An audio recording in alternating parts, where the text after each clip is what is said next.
So second main organ is Security Council. And this Security Council is supposed to maintain international peace and security, but well, it's the other way around sometimes. But most of the time, it is actually for peace and security. It consists of 15 members, 5 permanent members, and 10 non-permanent members. So when the permanent members are the winner of World War II. And we have the next one is ECOSOC, or Economic Security Council. Alright, and this one, most of the budget of United Nations is spent here because it's about running the operation of United Nations purpose and objective. And for example, it goes to all the United Nations agencies such as UNICEF, UNESCO, and so forth.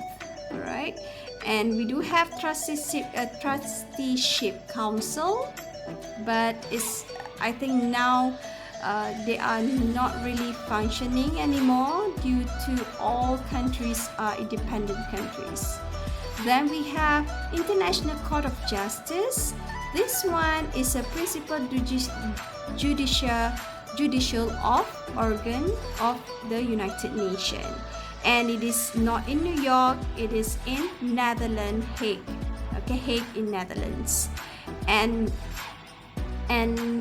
it the role of the court is to settle any disputes made by state. Instead going for war, the best is actually go for ICJ. And the last one and the most important one in running the business of United Nations is the Secretariat. So this is the managed by Secretary General, and they have tens of thousands international United Nations staffs in New York, in Hague, and all over the world. All right. So that is about the main function of the main entity in the United Nations. So now let's go back to the slide. So the principles of United Nations. A United Nation is the principle all states are equal under international law. States have full sovereignty over their own affairs, so other countries not supposed to interfere in the state's internal affairs. And all state members have collective responsibility, whereby, for example, they need to be collectively fund United Nations and non-interfering in internal affairs, as I mentioned just now. And the last one is the most important, is equality of rights between men and women. Then, if you look at the main purpose of United Nations, it is for common good of human being.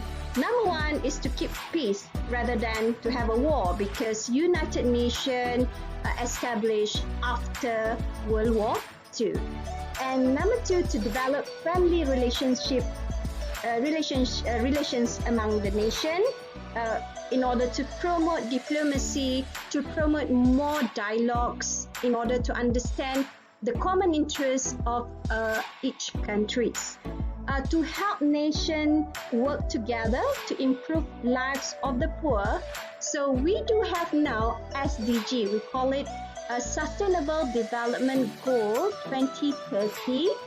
This Sustainable Development Goal, one of it is to eliminate all forms of poverty and hunger, and even contain disease, and also eliminate any illiteracy in any country. It also encourages to respect each other's rights and freedom. And as I mentioned before in our chapter Political Philosophy freedom or rights is not something that is all topic. It's a very recent topic, and only those who are who were born after 1960s able to have these rights and freedom, such as human rights, women's rights, and so forth. And to be a center for harmonizing the action of nations to achieve these goals. So, although all countries would like to have peace and economic development, sometimes there are conflicting ideas and also strategies in order to achieve the common goal. So United Nations is there in order to facilitate and harmonize this action so that each country we achieve these common goals. So these are the 5 main entities or 5 main organs, as I mentioned when we browsed the website just now. So my second question, please discuss 5 main entities of United Nations. Please explain a little bit further about what do you understand instead of just take what is stated in the website, please. All right, so now we go to European Union. In European Union, there are 26 countries. It used to be 27 countries, but now we only have 26 countries. The reason is due to Brexit, whereby Great Britain left European Union on 31st January 2020. Very recent.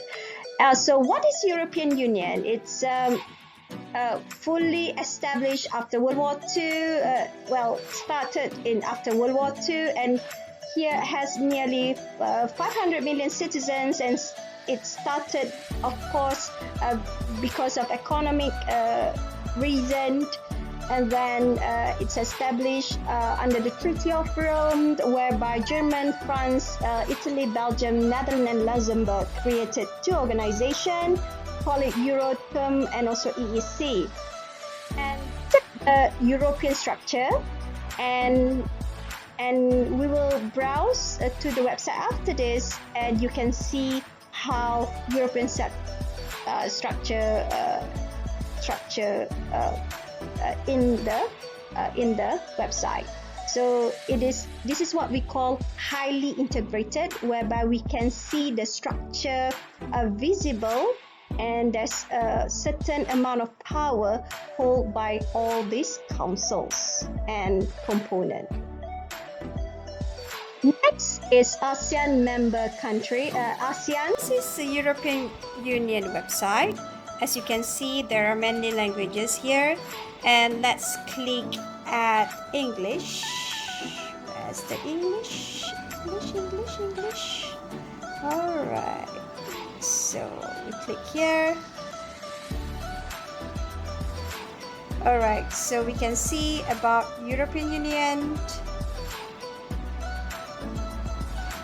So brief about European Union. So the goals are similar with United Nations, but it is more for the regional Europe,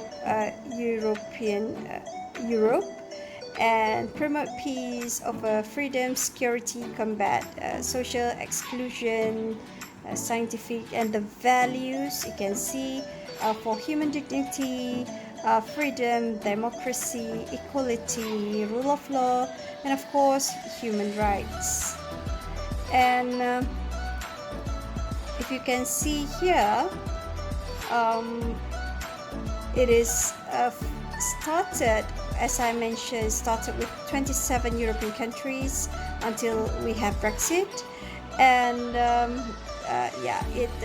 United Kingdom left European Union in 31st January 2020 officially, and it's really goes from economy whereby introduce euro as a single currency, and then they have a transparent and democratic institution by introducing European Parliament, and then they also and European Union also have European Council, and I will show you the structure of European Union later. And and it's very well known to the world about the trade of United Nations, humanitarian aid, and also diplomacy and security. So let's explore a little bit more. Okay, so they also have their own legislation. I did mention about Brexit. If you can see from here, BBC News, there's this website. There's salient points what is Brexit and how it happened. So it started since 2016, and 17.4 million people of UK citizens opted for Brexit. Right, so there's mentioned a little bit about what is European Union, and then what happened in the day of Brexit, and then what are the things that the agreement, and also what is the Brexit deal. Okay, whereby there are 10 countries, 10 ASEAN, consists of Brunei, Malaysia, Laos, Indonesia, Philippines, Thailand, Cambodia, Myanmar, Singapore, and Vietnam. It is established after Bangkok Declaration 1967, and again, just similar to European Union, it is for cooperation, economic growth, social progress, and also culture. So chronology is started by 5 countries. After that, Brunei joined. Then after Cold War and Indochina War, Vietnam, Cambodia, Burma, and Laos joined it too. And these are the 6 main agenda for ASEAN other than economic development. So comparatively between European Union. Now let us explore a little bit about ASEAN website. Explore it from here, so you can see the ASEAN here. You can get all the history of ASEAN. Has 26 countries, used to have 27, but now 26 countries. And then it also ASEAN consists of 10 countries, so maybe Timor-Leste will be in soon. Factors are similar too, and the structure is different, whereby the structure of European Union is highly integrated. It's a structured institution whereby ASEAN is loosely integrated, strictly adherence or respect in sovereignty concept and the principle of non-interference. That's the typo. So third question, briefly explain these IGOs, European Union and ASEAN. Again, please try to write based on your understanding instead of just take from the website. So last but not least, before we end this lecture, I would like to share this beautiful quotes by me, and I am sure a lot of us believe in this, that reality is what we construct. Okay, apa yang jadi pada hari ini adalah apa yang kita bina. Let's always create the best reality every day. The best reality, the most progressive, the most proactive reality every day. So sebab itulah sentiasa cuba sedaya upaya mencipta, kerana kita ni manusia, sebenarnya kitalah yang mencipta the best reality, reality yang baik, reality yang bagus bagi setiap hari. So with that, thank you. See you in chapter 8 and take care. Stay stay safe, and stay healthy. Bye!